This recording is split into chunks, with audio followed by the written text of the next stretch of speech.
1000 پیشے کا علم، 7 لاکھ زبانوں کا علم اللہ نے آدم علیہ السلام کو عطا فرمایا۔ اور مفسرین اکرام یہ بات لکھتے ہیں کہ آدم علیہ السلام کو سجدہ کروانے کی ایک وجہ یہ بھی تھی کہ آدم علیہ السلام کو فرشتوں سے زیادہ علم عطا کیا گیا۔ جب آدم علیہ السلام کو اللہ نے بے انتہا علم عطا فرمایا جو فرشتوں کے پاس بھی نہ تھا، تو پھر میرے اور آپ کے آقا جناب محمد رسول اللہ صلی اللہ تعالیٰ علیہ وآلہ وسلم کو جو علم اللہ نے عطا فرمایا اس کا کیا شان ہوگا۔ جب ایک مقتدی کے علم کا یہ مقام ہے تو پھر آقا کے علم کا مقام کیا ہوگا۔ مقتدی کے علم کی یہ شان ہے تو امام کا علم کتنا ہوگا۔ حضرت یوسف علیہ السلام کو اللہ نے 73 زبانوں کا علم عطا کیا، اور جو وقت کا بادشاہ تھا عزیز مصر تھا وہ 72 زبانوں میں عبور رکھتا تھا، لیکن حضرت یوسف علیہ السلام نے جب اس کے سامنے 73ویں زبان میں گفتگو کی تو وہ کہنے لگا کہ آپ کس زبان میں گفتگو کر رہے ہیں؟ فرمایا یہ وہ زبان ہے جو میرے جدی امجد کی زبان ہے، میں اس میں گفتگو کر رہا ہوں۔ تو نبیوں کو اللہ نے علم کی دولت سے سرفراز فرمایا ہے۔ آدم علیہ السلام کو جو فضیلت حاصل ہوئی فرشتوں پر وہ علم کی بنا پر تھی۔ حضرت یوسف علیہ السلام کو جو بادشاہی ملی یہ علم کی بدولت تھی کہ حضرت یوسف علیہ السلام خوابوں کی تعبیر کا علم ان سب سے زیادہ جانتے تھے۔ حضرت یوسف علیہ السلام کو جو علم اللہ نے عطا فرمایا اس کی بدولت اللہ نے یوسف علیہ السلام کو تخت پہ بٹھایا۔ سید الانبیاء جناب محمد رسول اللہ صلی اللہ تعالیٰ علیہ وسلم کے دور مقدس میں لوگ عربی بہت زیادہ اچھی جانتے تھے، فصیح و بلیغ لوگ تھے، لیکن جب سید الانبیاء صلی اللہ تعالیٰ علیہ وسلم پر اللہ نے قرآن مجید برہان رشید کو نازل فرمایا تو ان کی زبانیں گونگ ہو گئی اور وہ لوگ اپنی فصاحت و بلاغت پہ جو کل تک ناز کرتے تھے آج ان کی زبانیں خاموش ہو گئی کہ یہ کون ہے جو کیسا کلام لے کر آیا ہے کہ جس کے کلام کے سامنے ہمارے کلام کی کوئی حیثیت ہی نہیں ہے۔ تو یہ علم کی وجہ تھی، اس لیے علم کو پھیلانا یہ شروع سے ہی چلتا آیا ہے، علم دین کو سب تک پہنچانا۔ اور سید عالم صلی اللہ تعالیٰ علیہ وآلہ وسلم کے صحابہ حضور سے علم حاصل کیا کرتے تھے، اور وہ اصحاب صفہ کا چبوترا، وہ اسلام کی پہلی یونیورسٹی، وہ اسلام کا پہلا مدرسہ، وہ پہلا جامعہ جہاں سے بڑے بڑے اہل علم جو تھے وہ علم حاصل کرنے میں مصروف رہے۔ حضرت ابو ہریرہ رضی اللہ تعالیٰ عنہ، حضرت عمر ابن العاص رضی اللہ تعالیٰ عنہ، حضرت ابو ذر غفاری، حضرت سیدہ عائشہ صدیقہ رضی اللہ تعالیٰ عنہا اور دیگر صحابہ اکرام علیہم رضوان اس اصحاب صفہ یونیورسٹی سے جو ہے وہ علم حاصل کرتے رہے، اور پھر پوری دنیا پہ اپنے علم کی دھاک بٹھائی اور دنیا کو بتلایا ہم نے وہ علم حاصل کیا ہے جو رب کی طرف سے ہمارے لیے نور بن کر آیا ہے، اور ہم نے پوری دنیا میں اس کو پھیلانا ہے، پوری دنیا میں اس کو عام کرنا ہے۔ تو توحید و رسالت کا نعرہ دنیا میں لگانے نکلے ہیں۔ یہ صحابہ بتلا رہے تھے، بدر کے میدان میں بھی، احد کے میدان میں بھی، خندق و یرموک و تبوک کے میدان میں بھی یہ بتلا رہے تھے کہ توحید و رسالت کا نعرہ دنیا میں لگانے نکلے ہیں، فاران کی چوٹی کا نغمہ گھر گھر میں سنانے نکلے ہیں، اور یہ علم تو میرے آقا کی بارش کی برستی بوندے ہیں، یہ علم تو میرے آقا کی بارش کی برستی بوندے ہیں، تسنیم نبوت کے کاسے بس پینے پلانے نکلے ہیں۔ اور قرآن کی دولت سینوں میں، قرآن کی دولت سینوں میں سنت کا پھریرا ہاتھوں میں گلہائے صداقت کی خوشبو دل دل میں بسانے نکلے ہیں۔ تو صاحبو، علم ایک نور ہے، علم ایک چراغ ہے، علم ایک روشنی ہے، علم ایک ہدایت ہے، علم ایک شان ہے، علم ایک عظمت ہے۔ تو علم کو ہم نے حاصل کرنا ہے، قرآن کا علم، حدیث مصطفیٰ کا علم۔ آج ہم یونیورسٹیوں کالجوں کے اندر وہ علم حاصل کرنے کے لیے ہزاروں لاکھوں اربوں روپے خرچ کر دیتے ہیں، لیکن علم دین حاصل کرنے کے لیے ہمارے پاس پیسہ تو کیا وقت تک نہیں ہے۔ صاحبو، آج ہمیں یہ تو یاد ہے کہ فلاں نے یہ جہاز تیار کیا ہے، فلاں نے یہ فیکٹری لگائی، فلاں نے یہ کچھ تیار کیا۔ ہمیں حضرت ادریس علیہ السلام نے سوئی ایجاد کی، ہمیں یہ یاد نہیں ہے۔ ہمیں حضرت سیدنا امیر معاویہ رضی اللہ تعالیٰ عنہ کے دور مبارک میں بحری جہاز تیار کیا گیا، پہلا دنیا کا واحد جہاز تھا جو حضرت سیدنا امیر معاویہ رضی اللہ تعالیٰ عنہ کے دور حکومت میں تیار ہوا، ہمیں وہ یاد نہیں ہے۔ اے صاحبو، ہمیں انگریز سائنسدانوں کے نام یاد ہیں، لیکن مسلمان وہ جنہوں نے اتنا کام کیا ان کے نام ہمیں یاد نہیں ہے۔ مسلم امہ کے اندر جتنے بھی سائنسدان پیدا ہوئے، جن کو پڑھ کر آج انگریز جو ہے وہ دنیا پہ چھایا ہوا ہے، ہم نے اپنے علماء کے، اپنے مسلم سائنسدانوں کو چھوڑ دیا۔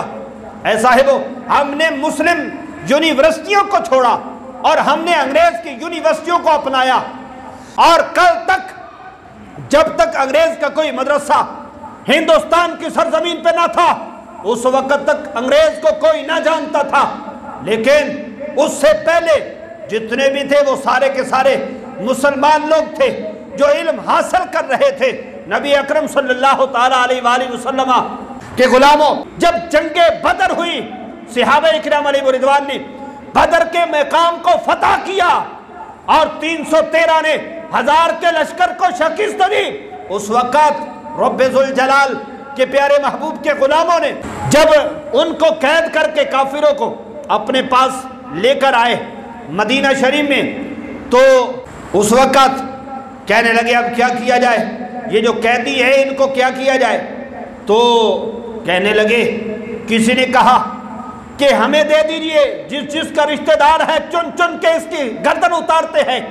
لیکن حضرت ابوبکر صدیق رضی اللہ تعالی عنہ کی مومنانہ فراست میں قربان جاؤ اور علم سے محبت پہ صدقے جاؤ کہ جو بتلائے کہ عرض کی حضور ان کے ساتھ ایسا نہیں کرنا چاہیے، بلکہ اس وقت مسلمانوں کی حالت کمزور ہے، ان سے کہا جائے فدیہ ادا کرتے جاؤ اور تمہیں چھوڑتے جائیں گے۔ جنہوں نے فدیہ ادا کیا ان کو تو چھوڑ دیا گیا، لیکن جنہوں نے فدیہ ادا نہ کیا، سید عالم صلی اللہ تعالیٰ علیہ وآلہ وسلم کے غلاموں، کہ تم ایسا کرو کہ ہمارے مسلمانوں کے جو بچے ہیں ان کو لکھنا پڑھنا سکھا دو، لکھنا پڑھنا سکھا دو، 10 بچوں کو لکھنا پڑھنا سکھاؤ تو پھر ہم تمہیں چھوڑ دیں گے۔ علم سے اتنی محبت تھی، علم سیکھ کر پھر پوری دنیا پہ چھا گئے اور پوری دنیا کو یہ بتلایا کہ ہم علم کو پھیلانے کے لیے، مصطفیٰ کے علم کو، قرآن کے نور کو، حدیث مصطفیٰ صلی اللہ علیہ وسلم کے نور کو پوری دنیا میں عام کرنے کے لیے ہم نے عزم کیا ہے، اور اسی نور کو پھیلانے کے لیے محراب و منبر سے، مسجد و مدارس سے یہ آواز اٹھتی ہے، آؤ اپنے بچوں کو قرآن پڑھاؤ، آؤ اپنے بچوں کو حدیث مصطفیٰ پڑھاؤ، آؤ۔ سید عالم صلی اللہ تعالی علیہ وآلہ وسلم نے ارشاد فرمایا علماء جو ہیں وہ نبیوں کے وارث ہیں، اور فرمایا کہ جس نے علم اختیار کیا اس نے پورا حصہ لیا۔ اور نبی اکرم صلی اللہ تعالیٰ علیہ وآلہ وسلم کے غلاموں، یہ علم اس کو تلاش کرنا کتنا جو ہے وہ اہم ہے۔ صاحب مشکات نے ایک حدیث نقل کی ہے کہ صحابہ کو علم حاصل کرنے کا کتنا شوق تھا۔ وہ علم حاصل کرنے کے لیے کہاں کہاں کا سفر کرتے تھے۔ حضرت کثیر بن قیس رضی اللہ تعالیٰ عنہ فرماتے ہیں کہ میں حضرت ابو دردہ رضی اللہ تعالیٰ عنہ کے پاس دمشق کی جامعہ مسجد میں تھا، تو آپ کے پاس ایک آدمی آیا اور کہنے لگا اے ابو دردہ، میں رسول اللہ صلی اللہ علیہ وسلم کے مدینہ شہر سے آیا ہوں۔ کہاں دمشق، کہاں مدینہ شریف، کہاں میں آیا ہوں، کس لیے آیا ہوں؟ صرف اس لیے کہ آپ کے پاس ایک حدیث ہے میرے آقا صلی اللہ علیہ وسلم کی، اس کو سننے کے لیے میں آپ کے پاس آیا ہوں، اور جلدی سے مجھے وہ رسول کریم علیہ السلام کا فرمان سنا دیجئے۔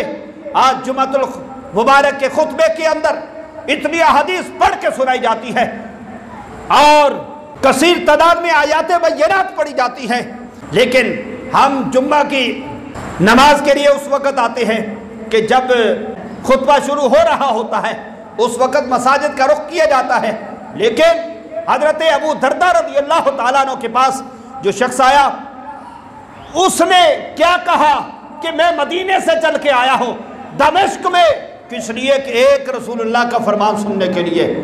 صاحبو کتنی اہمیت تھی۔ وہ کہنے لگے کہ مجھے خبر ملی ہے کہ تیرے سوا میرے رسول کی اس حدیث کو کوئی نہیں جانتا، میں تجھ سے سننے کے لیے آیا ہوں، جلدی سے مجھے سنا دیجئے۔ حضرت ابو دردہ رضی اللہ تعالیٰ عنہ نے فرمایا ہاں میرے پاس وہ رسول اکرم صلی اللہ علیہ وسلم کا ارشاد ہے۔ وہ کون سا ارشاد ہے سنیے۔ حضور نے فرمایا، حضرت ابو دردہ کہتے ہیں کہ سمعت رسول اللہ صلی اللہ علیہ وسلم یقول من سلک طریقا یطلب فیہ علما سلک اللہ بہ طریقا من طرق الجنت، کہتے ہیں کہ رسول اکرم صلی اللہ علیہ وسلم کے سے میں نے یہ سنا کہ جو بندہ علم کی تلاش کے لیے، علم تلاش کرنے کے لیے جس راستے میں نکلے، فرمایا اللہ اسے جنت کے راستوں میں سے ایک راستے پہ چلا دیتا ہے۔ اور پھر فرمایا وَإِنَّ الْمَلَائِكَةَ لَا تَدَعُ أَجْنِحَتَهَا رِضًا لِطَالِبِ الْعِلْمِ وَإِنَّ الْعَالِمِ يَسْتَغْفِرُ لَهُ مَنْ فِي السَّمَاوَاتِ وَمَنْ فِي الْأَرْضِ۔ کہتے ہیں کہ نبی اکرم صلی اللہ تعالیٰ علیہ وسلم سے میں نے یہ سنا کہ طالب علم کی رضا کے لیے اللہ کے فرشتے اس کے پاؤں کے نیچے اپنے نورانی پر بچھا دیتے ہیں، اور پھر فرمایا کہ عالم کے لیے آسمانوں اور زمین کی چیزیں، حتیٰ کہ پانی کے اندر رہنے والی مچھلیاں بھی عالم کے لیے مغفرت کی دعا کرتی ہیں۔ لیکن دنیاوی علم کی ضرورت ہے، اس کو بھی حاصل کرنا چاہیے، لیکن اگر کسی کے پاس 4 بچے ہیں تو ایک کو تو حافظ اور عالم تو بنانا چاہیے، قرآن کی تعلیم تو دینی چاہیے، سنت کے ماحول سے آراستہ تو کرنا چاہیے، فرائض علوم تو سیکھنے چاہیے جو ہر ایک بندے پر فرض ہے۔ اب جو ہے وہ باپ کی میت سامنے پڑی ہو، بیٹے کو جنازہ پڑھنا بھی نہ آئے، غسل دینا بھی نہ آئے، کفن پہنانا بھی نہ آئے، تو کتنے افسوس کی بات ہے۔ اگر خدا نخواستہ بیٹے کی میت سامنے ہو، باپ کو جنازہ پڑھنا نہ آئے، تو کتنے افسوس کی بات ہے۔ تو صاحبو اپنے بچوں کو علم سے آراستہ کیجیے، علم ضرور سکھائیے۔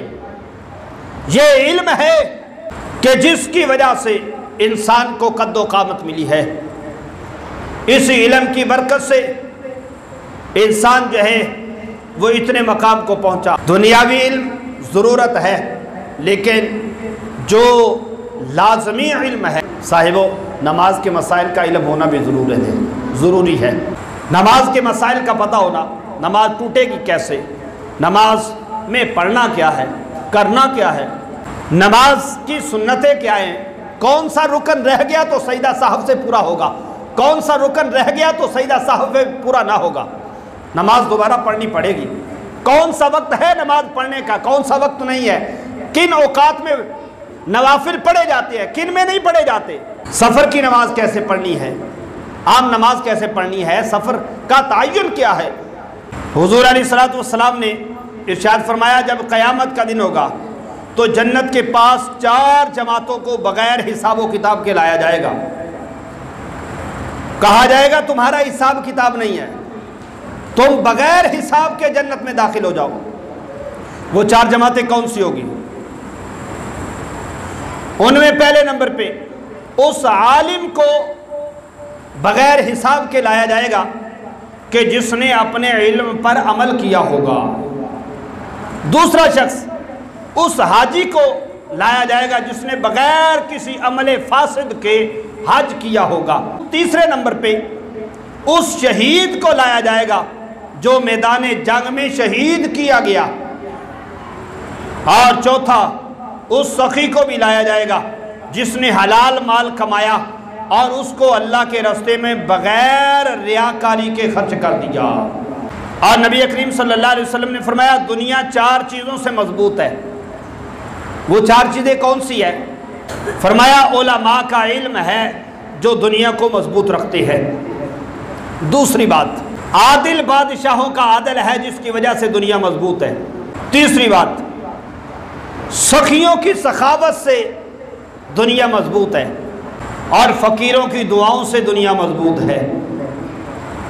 تو پھر فرمایا اگر علماء نہ ہوتے تو جاہل ہلاک ہو جاتے کہ ان کو علم نہیں ہونا تھا. اور دوسری بات اگر سخی لوگ نہ ہوتے، سخاوت نہ ہوتی تو فقیر لوگ ہلاک ہو جاتے. اگر فقیروں کی دعا نہ ہوتی تو غنی جو ہیں وہ ہلاک ہو جاتے. اور فرمایا اگر بادشاہوں کا عدل نہ ہوتا تو بعض لوگوں کو کھا جاتے جس طرح بھیڑیا بکریوں کو کھا جاتا ہے. تو سید عالم نور مجسم صلی اللہ تعالیٰ علیہ وآلہ وسلم کے غلاموں، اپنے بچوں کو علم جو ہے وہ ضرور سکھائیے. علم کی بڑی برکت ہے اور بہت ضروری ہے